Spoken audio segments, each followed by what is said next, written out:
हम ये नहीं कह रहे कि तुम तीर्थ स्थान मत जाओ, तुम कोई कार्य मत करो।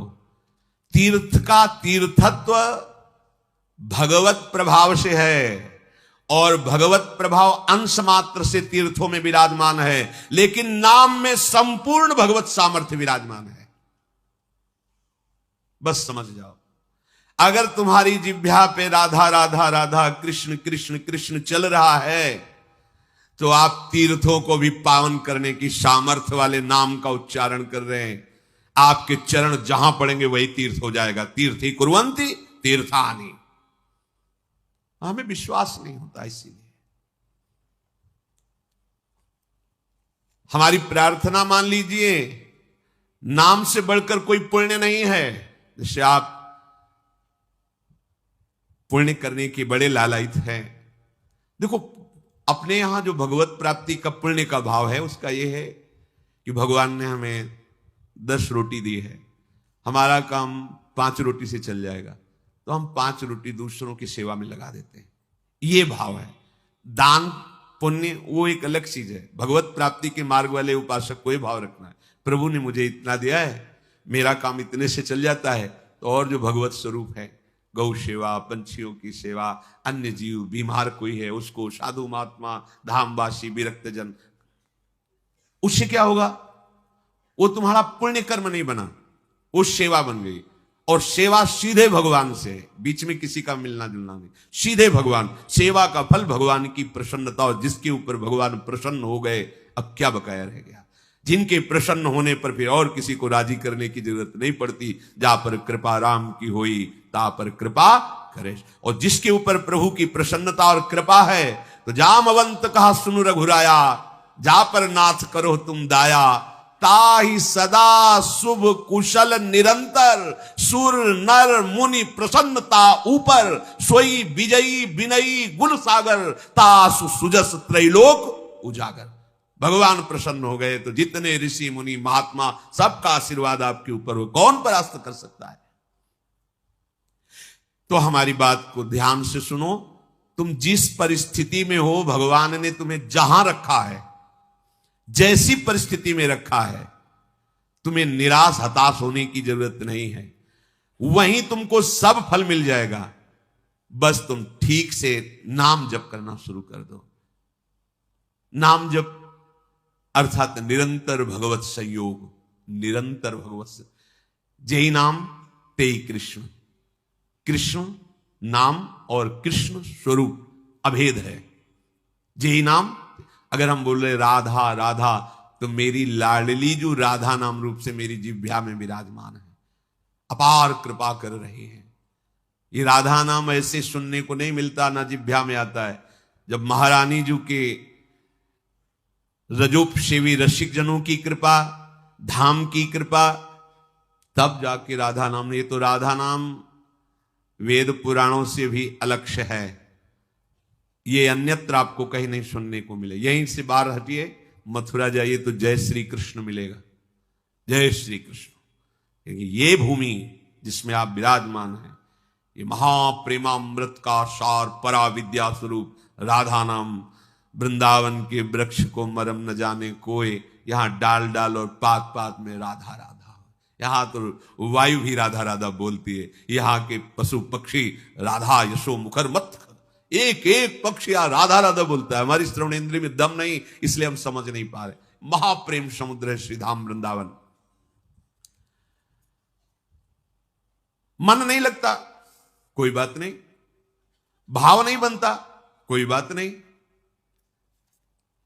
आप केवल जिह्वाग्रे, जिह्वा के अग्र भाग में उच्चारण कीजिए, राधा राधा राधा। जिह्वाग्रे नहीं मन से अग्रे। मन लगे ना लगे, जीभ से बोलो, तुम्हारा काम हो जाएगा। नाम से जगन्यंता सर्वेश्वर भगवान खिंचते हुए हमारे पास आ जाएंगे। पतंगो यथा त्वाम अनुभ्राम्यमाणः। प्रभु हैं पतंग, नाम है डोरी, खींचते जाओ, राधा राधा राधा, नजदीक आते चले जाएंगे। पतंग को पकड़ना चाहो, डोरी छोड़ दो, कभी नहीं पकड़ पाओगे। नाम छोड़ दो, भजन छोड़ दो, और साधन करो, हरि नहीं अधीन होने वाले। डोरी है, नाम रूपी डोरी को निरंतर खींचते, राधा राधा राधा पतंगो यथा त्वा मनु भ्राम्यमाणा। मृत्यु का भय तुम्हें इसीलिए सताता है कि तुमने मृत्यु की तैयारी नहीं की। जैसे किसी गृहस्थ के यहां अचानक 20 आदमी आ जाए, वो घबरा जाएगा कि हमने कोई तैयारी नहीं की है, कैसे एकदम 20 आदमी एकदम। और जब बारात आती है तो 500-1000 आदमी आते हैं, मुस्कुरा के स्वागत करता है। क्यों? पहले से तिथि तारीख निश्चित थी, तैयारी फिट थी। 500 की जगह अगर 100 और बढ़ जाते हैं तो कढ़ाई चढ़ी हुई, कोई परेशानी नहीं। हमें जहां जाना है वहां का हमें परिचय प्राप्त हो चुका है, हमारा निश्चय हो चुका है, तैयारी है पूरी, अभी जाना हो अभी चल दे, कोई परेशानी नहीं। लेकिन आपने तैयारी तो रहने की है, जाने की तो की नहीं। यहां पूरे विश्व में जितने भी हैं, कोई बिरले हैं जो जाने की तैयारी में लगे, नहीं सब रहने की तैयारी में लगे। नहीं, अब ये पेंट थोड़ा गंदा हो गया, नया पुतवा दीजिए, ये बनवा दीजिए, वो कर दीजिए, सब रहने की तैयारी में। आखिरी तक दांत खराब हो गए, नए लगा दीजिए, आंख खराब हो गई है, ऑपरेशन करके चश्मा लगवा दी, कान खराब मशीन लगा दी, मशीन, हाँ वो दिल ब्लॉक हो रहा है तो नली डाल के वो कर दीजिए। अब रहने की तैयारी। अब जब जाने की बात आती है तो होश उड़ जाते हैं, हमने जाने की तो तैयारी नहीं की थी। मृत्यु से भय क्यों लगता है? क्योंकि तुमने जाने की तैयारी नहीं की। और जाना पक्का है। जैसे सरकारी आदमी होता है ना, उसको बंगला गाड़ी मिलती है, प्रयोग करता है, उसकी आसक्ति नहीं होती, क्योंकि कब सरकारी आदेश आ जाए कि इस प्रांत से उस प्रांत में जाना, वहां बंगला गाड़ी मिलेगा। वो सरकारी है, प्रयोग कर रहा है, लेकिन उसकी आसक्ति नहीं। जैसे कोई कहे ना कि ये खिड़की का कोना टूटा हुआ है, क्या है, कभी भी आदेश आ सकता है कि आपको अमुक जगह जाना है, वहां नया बंगला गाड़ी मिलेगी, ये तो सरकारी है, वो ठीक कर रहा है, हमें तो केवल सरकारी काम। बिल्कुल ऐसे ही ये सरकारी गाड़ी मिली है सरकारी काम करने के लिए। भगवत प्राप्ति साधन धाम मोक्ष कर द्वारा, पाई न जे परलोक सभारा, सो परत्र दुख पावई, सिर धुनि धुनि पछताए, कालई कर्मई ईश्वरे मिथ्या दोष लगाए।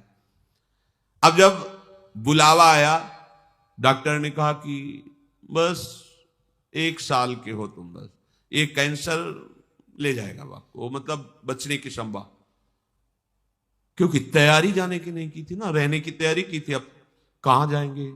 जितना हमने प्रेम फैलाया वो तो यही है, जितना हमने कमाया वो सब यही है, जिसके लिए कमाया वो सब यही।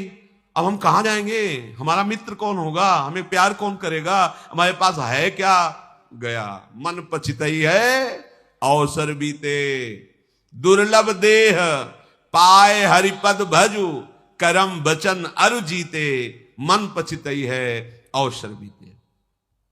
ये सुत बनिता आदि जान स्वार्थ रत, ना करुणे सभीते, अंत ही तो ही तजेंगे पामर, तू न तजय बहीते। ये सब तुझे छोड़ देंगे, तैयारी कर। गुरु कृपा से हम अपने हृदय की बात कह रहे हैं, प्रतिपल तैयार है। क्यों? जिससे कभी स्मरण भी आया कष्ट होता, जैसे कल था डायलिसिस हो रहा, बीच में एकदम प्रसन्नता होती है, श्री जी के पास जाना है। कहां जाना है? श्री जी के पास जाना है। मृत्यु हमारे लिए मृत्यु थोड़ी है, श्री जी के पास जाने का पास है कि अब फाइनल। अभी तक तो भाव से रहा, अब फाइनल, खत्म, संसार चक्र खत्म, अब तो अपनी लाडली के पास जाना है बस। कितना आनंद! जैसे आपका कोई प्रिय है, वर्षों से आप उससे मिलना चाहते हैं, और गाड़ी आ गई, बुलावा आ गया, चलिए आप, तो आपको कैसा लगेगा? ये थोड़ी लगेगा कि भय लगे, नहीं, एक उमगन आएगी, आप तो तुरंत तैयार हो जाएंगे चलने के। हाँ, हम तो वर्षों से इंतजार कर रहे हैं बस। ये जो मृत्यु तुम्हें भय प्रदान कर रही, तुमने तैयारी नहीं की। मृत्यु अमंगल में नहीं है, परम मंगल है। मृत्यु शोक नहीं है, महोत्सव है। बस यही समझ नहीं पा रहे। क्यों? भगवान ने मृत्यु को अपना स्वरूप कहा है, मैं सर्व कुछ हरण करने वालों में मृत्यु हूं, मेरे प्रीतम है मृत्यु, और कोई नहीं है, श्री कृष्ण है। आलिंगन करो अपने प्यारे श्री कृष्ण का और निरंतर दिव्य लीला में पहुंच चलो। पर यह बात की कोई तैयारी नहीं कर रहा। साफ जीने की तैयारी हो, यही रहने, क्यों किसी को नहीं रहने दिया जाएगा। ये सरकारी बंगला है, यहां ट्रांसफर होते रहते हैं, पुराने गए नए आए, पुराने गए नए आए, आप खुद देख रहे हैं कौन रहा। लेकिन अपने लोगों की बुद्धि इस बात में तैयार नहीं हो रही कि मुझे जाना है। अंदर से देखो, अंदर की बात कह रहे, बाहर से तो अभी आप हाथ उठाओ, कितने जाना चाहते हैं, क्या जाना। जब डॉक्टर कहेगा कि जाने की बात आ गई, तुम्हारी किडनी फेल, तुम्हारा दिल फेल, तुम्हारी इतना बड़ा मुंह बगल जा, अब क्या होगा, अब क्या होगा। तो तैयारी नहीं थी ना, तैयारी है तो मुस्कुरा देंगे। हाँ, अंदर से हर समय एक आनंद धारा रहती है, वो किशोरी जी के चरणों की, सत्प्रेम सिंधु मकरंद रसौघ धारा, वो धारा हमें जीवित किए, वो धारा हमें ऐसे प्रसन्न रखती है कि किसी को ब्रह्मा का पद मिलने पर भी उतनी प्रसन्नता नहीं होगी जितनी प्रसन्नता हर समय बनी रहती। ये केवल महारानी जी के चरणों के आश्रय से। पूज्य बाबा कह रहे हैं कि आप कल्पना नहीं कर सकते कि आप कितना सुखी हो जाएंगे। वही बात देखो, बात तभी समझ में आती है जब स्थिति परिस्थिति में वो बात रहे। आप स्वस्थ हैं, सब अनुकूलता है, और फिर आप कह रहे हैं प्रभु की बड़ी कृपा है, ठीक है। लेकिन जब आप प्रतिकूल परिस्थिति में अनुभव करें, वाणी से नहीं, एक होता है देखो कि अब भाई भगवान है, वो जो करेंगे तो सहना ही पड़ेगा, हाँ कृपा ही है, फिर मतलब एक सहना, और एक होता नहीं कृपा है, मैं अनुभव कर रहा हूं इसमें कृपा है, वो बात। अब सहना ही पड़ेगा और एक है कृपा। ये कृपा है जो अनुभव होता है, ये मृत्यु को भी भयभीत कर देगी। आप देख, कुछ नहीं, कुछ नहीं, ऐसा परमानंद प्रकट होता है केवल लाडली जी के आश्रय से। मतलब अब जैसे हम कहें कि जिस समय हम चिंतन करते हैं तो और हर समय करते क्या है, पर कभी कभी उसमें गाढ़ चिंतन जब होता है तब दिखाई देता है कि अरे ये जीव कैसा भ्रमित हो रहा है, कैसे इसका समय नष्ट कर रही माया, जिस समय में ये परम पद प्राप्त कर सकता है उसको कैसे नष्ट कर रहा है, बड़ी भूल हो रही, बड़ी भूल हो रही। तो तभी जब वो अंदर से कि आप क्या इतने घंटे सो रहे हैं, बर्बाद क्यों कर रहे हो। अरे एक वो नींद आने वाली है जिसमें सदा सदा के लिए तुम सो जाओगे, होश में हो, मृत्यु आने वाली है। यहां तो काम चलाना है, भोजन पाके, क्रियाएं करके, नींद लेके, ये केवल काम चलाना है। मुख्य हमारा कार्य है भजन, क्योंकि इससे हमारी गति बनेगी। हमारे जीवन का लक्ष्य भजन है। प्रभु की बड़ी कृपा, सच मानिए जिसको सत्संग मिल गया, सत्संग में स्नान करने पर फिर और कुछ कोई तीर्थ स्नान करने की जरूरत नहीं रह जाती। स्वाभाविक कैसे, सत्संग का फल है। मज्जन फल पेखिए तत्काला, काक होए पिक बको मराला। अगर सत्संग रूपी तीर्थ में स्नान कर लिया तो कौआ कोयल हो जाएगा और बगुला हंस हो जाएगा। इसका तत्काल का प्रभाव है। एक सत्संग का शब्द आपके जीवन को बदल देगा। सत्संग के समान कोई बड़ा तीर्थ नहीं है। अगर इसमें जो रोज अवगाहन करते हैं पर आचरण में उतार ले, कुसंग ना होने पावे, तो सत्संग तुम्हें महात्मा बना देगा। पैंट शर्ट में तुम महात्मा होगे, गृहस्थी में रहते हुए तुम महात्मा होगे। महात्मा कोई बाहरी वेश ही नहीं है, महात्मा एक स्थिति है। महात्मा की एक स्थिति होती है। यह बात बिल्कुल याद रखना, कभी निराश मत होना। तुम्हें कभी यह सोचना नहीं पड़ेगा कि मेरा क्या होगा। यदि एक क्षण भी तुम बर्बाद नहीं करोगे तो बर्बाद व्यर्थ करना। तो यहां अगर भगवत भजन नहीं हो रहा तो सब व्यर्थ जा रहा है। आप देखो यहां सत्य कुछ नहीं, मान लीजिए कुछ सत्य नहीं, दिखाई सब कुछ दे रहा है, कुछ नहीं। ये जादू है, माया का जादू। वो अभी नेत्र सही नहीं, इसलिए आपको ये बात मजाक सी लगेगी। यहां दिखाई सब कुछ दे रहा है, लेकिन जो है वो नहीं दिखाई दे रहा, जो नहीं है वो दिखाई दे रहा है। इसी का नाम माया है। देखो कहां गए अम्मा, कहां गए पप्पा, कहां गए परिवार, खोजो तो नहीं मिलेगा। जो कल विषय था वो कहां गया, जो कल दृश्य था वो कहां गया। वो सब एक स्मृति के गर्त में जमा होता चला जा रहा है। और जब हम सत्य स्मृति करना चाहते हैं तो वही सब हमारे सामने फैल रहा है, वही हमारे सामने सब चला रहा है। असत्य की इतनी जोर की सत्ता की स्मृति बैठ गई कि कुछ नहीं, आंख मूंदो तो पुरानी सब स्मृतियों का रजिस्टर भरा है। इन्हीं को डिलीट करना भगवत प्राप्ति कहते हैं। पूरा स्मरण संसार का खत्म, भगवत स्मरण से भर गया हृदय, उसी को कहते जीवन मुक्त महापुरुष। तो मेरी बात मान लो, एक क्षण भी भजन से बिलग न जाने पावे। सेवक जी महाराज भी कह रहे हैं कि कबहू काल वृथा नहीं जाए, एक क्षण भी तुम्हारा व्यर्थ नहीं जाना चाहिए। व्यर्थ क्या है? अगर भजन छूटा, नाम छूटा, भगवत आश्रय स्मृति, वो व्यर्थ जीवन है। चाहे जितना आप कमा लो, कुछ नहीं। ये ऐसी बाढ़ सी आती है, वो घटती देखे जाते हैं। किसी व्यक्ति को हमने देखा था एक बार, वो पूरा परिकर आए थे, सोने की कटोरी, चांदी की कटोरी, चांदी की थाल, किसी में अनार के दाने, किसी में पपीता के हुए, ढेर सारी चौकी में बाल भोग के समय। तो पूछा कि उन्हीं के निज जनों से, तो उन्होंने बताया अमुक अमुक अमुक ऐसा ऐसा। फिर कुछ समय बाद वो मिले तो उन्होंने बताया वो जो थे ना, वो इस समय अमुक जगह बंदी है। इतना वैभव, इतना सब। वो किसी बहुत फैक्ट्री के बड़े मालिक थे ऐसा, वो उन्होंने बैंक का कर्जा लिया था ऐसा। ये माया का ऐसे फ्लो चलता है। एक समय सोने की कटोरी और दूसरे समय अल्युमिनियम का कटोरा। बड़ी विचित्र खेल। कभी इस पर भी, ये सत्य नहीं है, ये नाटक है माया का। सत्य है हरिनाम, हरिनामयु, हरिनामयु, हरिनामयु। मान लीजिए, ये मत समझिए कि हम बाबा जी तो भगवान के पक्ष की बात केवल कह रहे। सत्य विषय यही है, सत्य विषय यही। अगर आप भगवान का भजन नहीं करते तो जो भी कर रहे हो, हाथ कुछ नहीं लगेगा, बटोर लो। संतों ने उसको ऐसा बताया है कि जैसे अंधा आदमी एक दुकान में गया और कहा कि हमें कुछ सेवा बताओ, तो बोले अब हम क्या तुमको सेवा बताएं, क्योंकि आंख तो है नहीं। अगर कहीं साबुन उठा के दो, माचिस उठा के दो, तो तुम्हें पता ही नहीं, दिखाई नहीं दे रहा। ऐसा करो, तुम मूंज की रस्सी बटो। तो बैठा दिया मूंज, और एक भैंस का पड़ा के लग गया, तो मूंज चबा ले, वो जैसे ऐसे सरकाता वो चबा जाता। जब शाम हुई वैसे किया तो हाथ ही वाली मूंज थी और कुछ था ही नहीं। इसमें हाथ वाली भी मूंज नहीं रहेगी, क्योंकि हाथ ही नहीं रहेंगे, हाथ भी तुम्हारे साथ नहीं जाएंगे, यहीं छूट जाएंगे। ये पूरे संसार की जितनी क्रियाएं, जितनी वस्तुएं, अगर भजन नहीं हो रहा तो सब व्यर्थ है, सब व्यर्थ। कैसे? जैसे पूर्व में भी हम कुछ रहे होंगे, इस जन्म में हमारे पास क्या है वो पूर्व का? ना वो संबंध है, ना संपत्ति है, ना पढ़ाई है, ना वो बल है, ना वो बुद्धि है।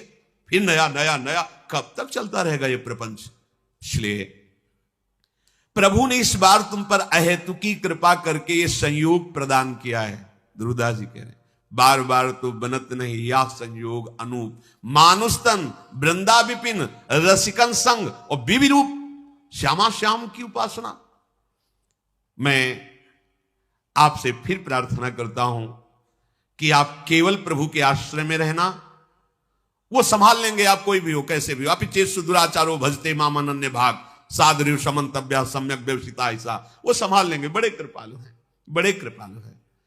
देखो, कोई भी प्रकृति के द्वारा रची हुई वस्तु अपना स्वभाव नहीं छोड़ती। स्वभाव है अपना अपना, सबका स्वभाव। प्रकृति की हर वस्तु का एक स्वभाव है, और वो अपने स्वभाव का प्रभाव दिखा के ही रहती है। पारस का एक स्वभाव है कि छू जाए लोहा तो सोना बना देती है। अब वो पारस बहुत बड़े संयमी नियमी के घर का लोहा है, या बहुत बुरे आचरण करने वाले के घर का लोहा है, और अगर वो छू गई तो सोना बना देगी। ऐसे ही भगवान का नाम का एक स्वभाव है और उसका प्रभाव है। तुम कैसे हो इससे कोई मतलब नहीं है नाम को, जैसे पारस को कोई मतलब नहीं।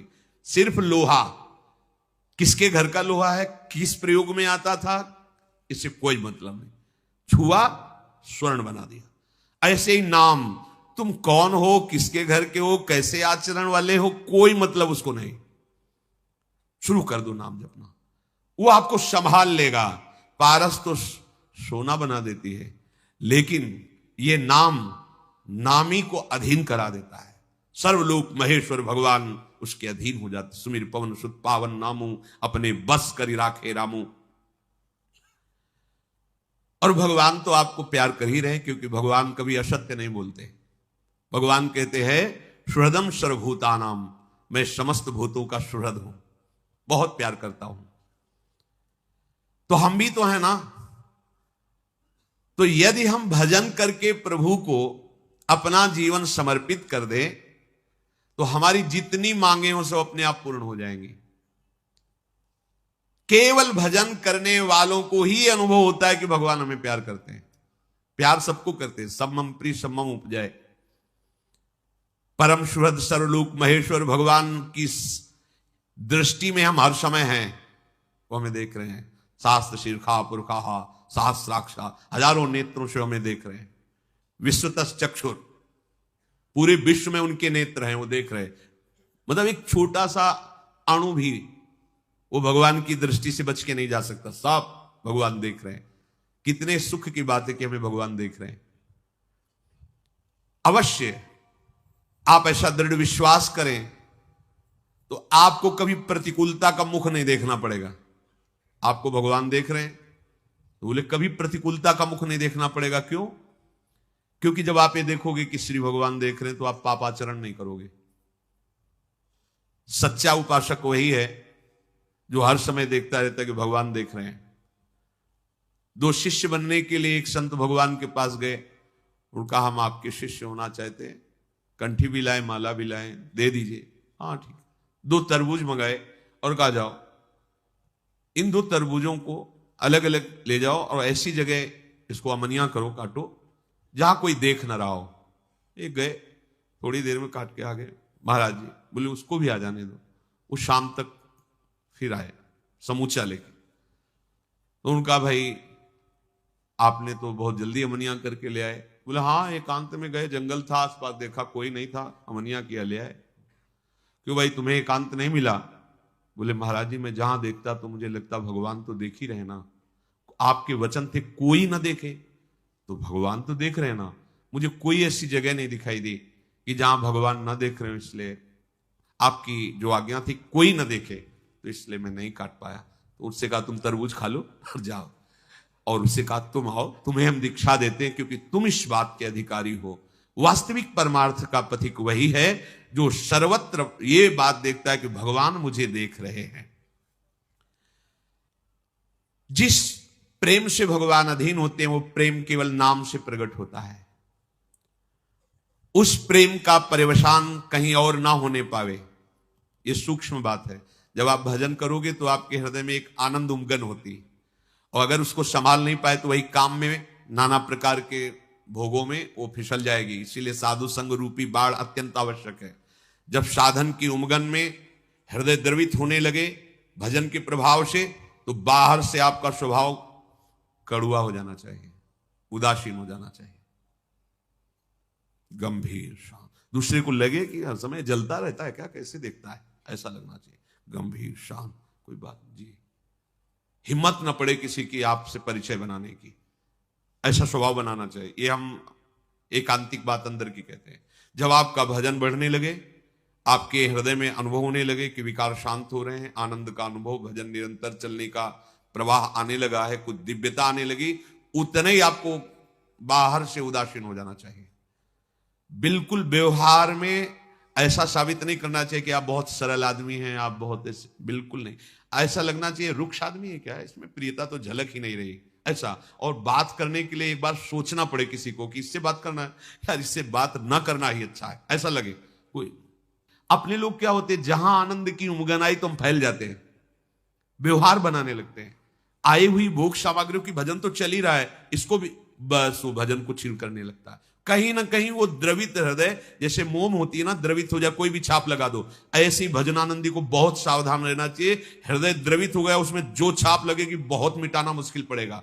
इसीलिए हर समय साधु समागम की बाढ़ की बात कही गई। जब तक सिद्धावस्था ना आ जाए तब तक व्यवहार को स्वीकार नहीं करना चाहिए। उपदेश देना, व्यवहार बनाना, शिष्य बना, ये तब तक नहीं करना चाहिए जब तक आप करने लायक हो। जब आप करने लायक ना होना तो जिनको मन है वो करवा लेंगे। आप करने लायक हो तो मत करना, फंस जाओगे। ये छोटा मोटा फंसाव नहीं है, ये तो केवल हरि ही निर्वाह कर सकते हैं। ये जो व्यवहार है, हाँ, ये अजगर है, अजगर, ये लील जाएगा, चिन्ह भी नहीं रखेगा, चिन्ह भी पक्का। ये बात समझ में कम आएगी।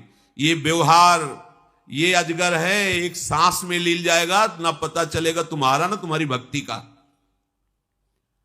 इसे भगवान का स्वरूप मान करके जब तक अनुभव न हो जाए तब तक वाणी नहीं खोलनी चाहिए। सच्ची बात है, भगवत प्राप्ति के लिए जब तक तत्व का बोध ना हो जाए तब तक उपदेश नहीं करना चाहिए। हाँ, आपस में 2 साधक 4 साधक बैठकर बोधयंता परस्परम कथयन्ति च माम नित्यम तुष्यन्ति च रमन्ति च, अगर सब में प्रभु का साक्षात्कार करने की दृष्टि नहीं आई और ऐसा कुछ व्यवहार स्वीकार कर लिया तो उपासक फिर गिर जाएगा।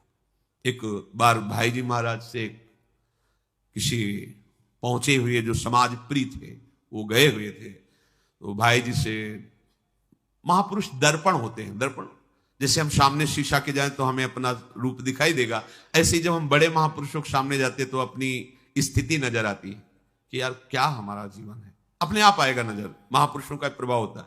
तो उन्होंने भाई जी से कहा कि ऐसा ऐसा हजारों लोग, ऐसा अब हमको तो ऐसा अमुक अमुक स्थानों में जाना होता है, ऐसा करना होता है। तो भाई जी ने कहा कि आप अपने हृदय की बात देखिए, क्या आप ऐसी स्थिति को प्राप्त हैं? तो रो पड़े। क्या आप काम पर विजय प्राप्त की हुई है? क्या आपके ऊपर किसी तरह की मान प्रतिष्ठा का प्रभाव नहीं पड़ता है? रो पड़े कि भाई जी ऐसा तो नहीं। तो बोले हमारी प्रार्थना है आपसे हाथ जोड़कर कि ये मीठी छुरी से अपना गला मत काटिए, ये जो पैर छुआना है, जो प्रशंसा है, ये जय हो जो है ना, ये जहर है, जहर साधक की साधना को चौपट कर देता है। इसलिए जब तक भगवत साक्षात्कार ना हो जाए तब तक इस व्यवहार की तरफ कदम नहीं बढ़ाना चाहिए। जब स्वयं संशय रहित हो गया, कामना रहित हो गया, अब भुना हुआ चना है, भुना हुआ अन्न है, अब इस पर कितनी भी खाद पानी लगाओ अंकुरण नहीं होगा। तो नहीं स्वात्मारामम विषय मृग तृष्णाम भ्रमयति।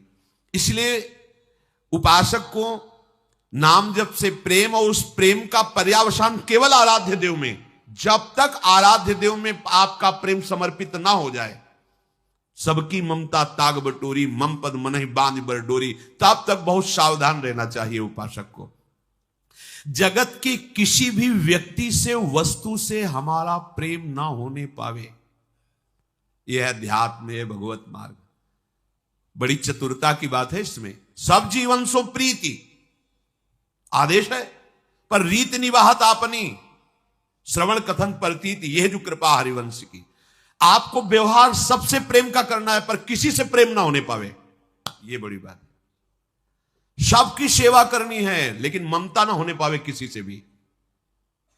अगर ये बात नहीं रही तो फिर ये बात सिद्धों में होती। इसीलिए कहा गया कि व्यवहार में सफलता उसी को प्राप्त होती है जिसने अपने जीवन का लाभ ले लिया है। लाभ अर्थात भगवत तत्वबोध हो गया, अब उसे कोई कहीं फंसा नहीं सकता। क्योंकि फंसने वाली जो चीज थी वो राग था, वो कामना थी, वो भोग वासना थी, वो भगवत साक्षात्कार से मिट गई।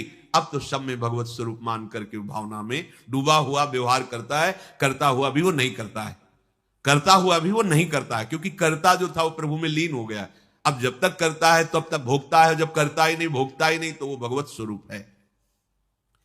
अगर आपने अपने प्रेम को अपने आराध्य देव में समर्पित नहीं किया और व्यवहार में उतर गए तो शब्द याद रखो, विश्वासघात हो जाएगा आपका अपने साथ। निराशा आ जाएगी, स्वार्थपरता आ जाएगी और मलिनता आ जाएगी, नृशंसता। प्रभु से आप रहित होने वाले बन जाएंगे, मतलब भगवत स्मरण रहित। ये बड़ी बात है, छोटी बात नहीं है, और बड़ी ऊंचाई से इस वृत्तियों में घसीट जाता है उपासक। इसलिए जब तक देखो लोमस जी ज्ञान का उपदेश करें, काकभूषण जी कह रहे हैं कि हम तभी बात आपकी सुनेंगे जब पहले भर नेत्र भगवान श्री राम को देख लेंगे, जब उनके चरणारविंद का दर्शन कर लेंगे, तब हम आपकी बात सुनेंगे। बिनु देखे रघुनाथ पद जी की चरण न जाए। इसलिए समस्त उपासकों से प्रार्थना है, जब तक आपके अंदर ये लौकिक विकार का आकर्षण है तब तक आपका एकांतिक युद्ध चलता ही रहे, और जब आप करने लायक नहीं रह जाएंगे तब आपसे जो कराया जाएगा वो विश्व मंगल, वो महामंगल करने वाला होगा। ये जो बड़े महापुरुष हैं ये करते नहीं हैं, प्रभु इनके हृदय में बैठ करके स्वयं मंगल कराते हैं। जब तक हम जगत का उद्धार कर सकते हैं ऐसी बात है, तब तक अज्ञान है। क्यों? जगत का उद्धार करना अज्ञान की बात है। तो जगत में है कौन? मत्ता परतरम नानक, तो श्री कृष्ण का उद्धार करोगे तुम। श्री कृष्ण ही तो सब रूपों में है। पहले ये बात तुम समझ लो तो खत्म हो गया ना ये बात। अब वो अपनी लीला करेंगे, उनकी बात है। जब तक तुम्हारी दृष्टि में कोई जीव है, तुम्हारी दृष्टि में कोई स्त्री पुरुष है, कोई पापी पुण्यात्मा है, तब तक आप उस सीमा पे नहीं पहुंचे जिस सीमा में जगत मंगल होता है। वो सीमा है सब जगह अपने आराध्य देव का अनुभव। जब आराध्य देव तो किसको उपदेश कर रहे हो, किसका कल्याण की भावना कर रहे हो? बोले वो कर तो आप भी रहे हो, हम तो अपने स्वांता सुखाय तुलसी रघुनाथ गाथा, अपने हृदय की प्रसन्नता के लिए अपने आराध्य देव का जस गा रहे। जैसे भाट सूत मागध बंदी जन अपने राजा का यश गान करते हैं, ऐसे ही हम महारानी जो महाराज श्री लालजू महाराज की कैसे प्राप्ति होती है, उन्हीं के सिद्धांत, उन्हीं के गुण गा गा कर अपने कान को, अपने मन को सुना रहे हैं। आप लोग सुन ले, आपका सौभाग्य। हम आपको सुना नहीं रहे, अपने आप को सुना, अपने मन को सुना रहे हैं, अपनी श्रवणेंद्री को सुना रहे हैं, अपने सुख के लिए गा रहे हैं। किसी भी तुम्हारी चेष्टा में ऐसी सुख वांछा ना हो कि तुम्हें भजन से रहित कर दे, इस बात के लिए जीवन भर सावधान रहना। भगवान कह रहे हैं अहम क्रतुरहम यज्ञ स्वधाहमहम औषधम मंत्रोहमहमेवाज्य महमग्निरहम हुतम पिताहमश्च जगतो माता धाता पितामह वेद्यम पवित्रमोंकार ऋक्षाम यजुरेव च गतिर्भरता प्रभु साक्षी निवासः शरणं सुहृत् प्रभवः प्रलय स्थानम निधानम बीजमव्ययम। हे अर्जुन, मैं क्रतु हूं, मैं यज्ञ हूं, मैं स्वधा हूं, मैं ही औषधि हूं। जितनी औषधियों में रोग निवारण की सामर्थ्य वो भगवान से ही है, और सब औषधियों में जितनी रोग निवारण सामर्थ्य है वो नाम की 16वीं कला के बराबर भी नहीं। यदि नाम जप कर रहे हो तो सब रोगों का नाश करने की सामर्थ्य नाम में धन्वंतरी जी ने ऐसा शोध करके देखा है।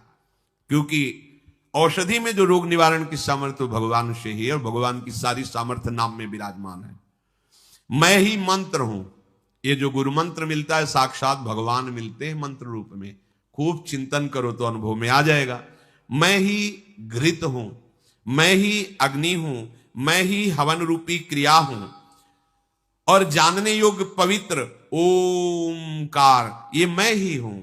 ऋग्वेद, सामवेद, यजुर्वेद ये मैं ही हूं। श्री भगवान कह रहे कि मैं संपूर्ण जगत का पिता हूं, मैं संपूर्ण जगत का धाता हूं, मैं ही संपूर्ण जगत की माता हूं,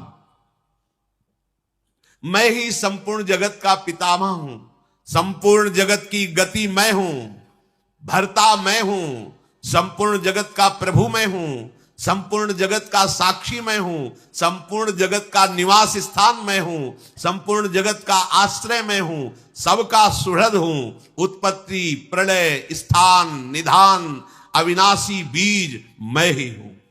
भगवान कह रहे तपाम्यहम वर्षम निर्गृहिणाम्युत्सृजामि च अमृतम चैव मृत्युश्च सदसच्चाहम अर्जुनो। हे अर्जुन, संसार के हित के लिए मैं ही सूर्य रूप से प्रकाश करता हूं, मैं ही सूर्य रूप से जल को ग्रहण करता हूं और फिर उस जल को वर्षा देता हूं। मैं ही वर्षा रूप हूं। और क्या कहूं, परम अमृत मैं हूं और मृत्यु भी मैं हूं। लो भगवान कह रहे मृत्यु मैं हूं, अमृत मैं हूं। अब काहे को भय कर रहे हो, अपना प्यारा ही तो। अब जैसे नाटक चल रहा हो और बहुत सुंदर व्यक्ति कोई उसमें ताड़का बन के आ रहे तो डर थोड़ी लगेगा, कोई भय थोड़ी लगे, क्योंकि पहले से परिचय है। तो ऐसे ही महान विकराल भयानक रूप मृत्यु का लेके आ रहे। कौन आ रहे? अपने कोटि मनमथहारी श्री कृष्ण आ रहे हैं मृत्यु रूप से। आओ प्यारे, आपका आलिंगन है। पर ये वही कर सकता है जो भजन कर रहा है, नहीं तो मृत्यु एक ऐसा शब्द है कि अच्छे अच्छे के होश उड़ा देते हैं। अच्छे अच्छे मृत्यु शब्द चेहरा उतर जाएगा। जे भी डॉक्टर बोलता है ना कि अब तो कोई उपाय बताओ, पूरी खेती बेच देंगे, सब जेवर बेच, कैसे भी बचा लो आप, उन्हें कोई। अब वो जो दशा होती जब मरने की बात सुनो तब फिर बात, मतलब उस समय वही जानता है जिसकी छाती में मृत्यु शब्द भगवान का इतना भयावह नाम है कि सुनते ही सब कांप जाते हैं, लेकिन भक्त जन नहीं। ये अपने राधा टीला के पीछे जो महंत जी थे वो रामकृष्ण मिशन में गए, उनको खून की उल्टी होती थी। उन्होंने कहा एक केस तो बहुत आगे बढ़ गया है, और हमारे बस का नहीं, अब आपको मथुरा, आगरा, दिल्ली यहां दिखाना चाहिए। तो उनका भाई वृंदावन से तुम बाहर जाते नहीं। वो बोले अब हमारे बस का रह नहीं गया क्योंकि खून की उल्टी होती। हाँ बोले चलो कोई बात नहीं, राधा टीला के मान आए। रात व्यतीत की, सुबह का ऐसा है कि श्री जी का उत्थापन को जल्दी से राजभोग श्रृंगार सब पूरा सब हुआ। आओ बैठो सब। कुंज विहारी श्री हरिदास, कुंज विहारी श्री हरिदास। बोले जब तक ये शरीर न छूट जाए शुरू करो। शुरू। शाम हुई। निष्ठा, भाव, मृत्यु से भय संसार के आसक्त चित्त को होता है। भगवत से हमें श्री जी के पास जाना, शुरू करो कुंज बिहारी श्री हरिदास। श्री जी का भोग लगा, सब प्रसाद पाए, सब आराम से, जैसे जाया नहीं जाता वो ये खा पी लो, सब हाथ मिलाओ, अब हम जा रहे हैं अपने। ऐसे पूज्य भाई जी महाराज कल हम जाएंगे अपार भीड़ के बीच में। भाई जी महाराज सबके हाथ जोड़ के कि अगर कभी मन वचन कर्म से भी आपको दुख पहुंचाओ तो सब क्षमा करो, हम अपनी लाडली के पास जाए। ऐसे गए, ऐसे जैसे कोई आदमी कहीं जा रहा हो, ट्रांसफर हो रहा हो, तो सब उसके स्वागत के लिए। मृत्यु सबके लिए भयावह है, भक्तों के लिए नहीं। मरने से सब जग डरा, मेरो मन आनंद। क्यों? मन में आनंद है इसलिए मेरो मन आनंद। मन में संसार है तो आनंद थोड़ी आएगा। संसार छूट रहा है तो भय आ जाएगा। मैं मृत्यु हूं, मैं ही सत हूं, और बात आखिरी, मैं ही असत हूं। असत हूं, मैं ही असत। मतलब ये जो देख रहे हो ना, पूरे के पूरे वही है। बस गुरु कृपा से दृष्टि प्राप्त हो जाए कि श्री भगवान की सिवा और कोई नहीं। इसलिए खूब नाम जप कीजिए और भगवद आश्रित रहिए। कोई भी विकार आपको जब परास्त करने की स्थिति में हो तो आप एक बार हमारी बात याद कर लेना, अंदर से आर्त होकर पुकारना, राधा राधा राधा, राधा वल्लभ, राधा वल्लभ। अगर आपने ऐसा किया तो फाइनल में अच्छे नंबर मिलेंगे, आप फेल नहीं होंगे। याद कर लो हमारी बात। जब आपको कोई विकार, कोई परिस्थिति, कोई घटना रौंदना चाहती हो और आपने देख लिया कि अब मेरे में सामर्थ्य नहीं है, तो उसी समय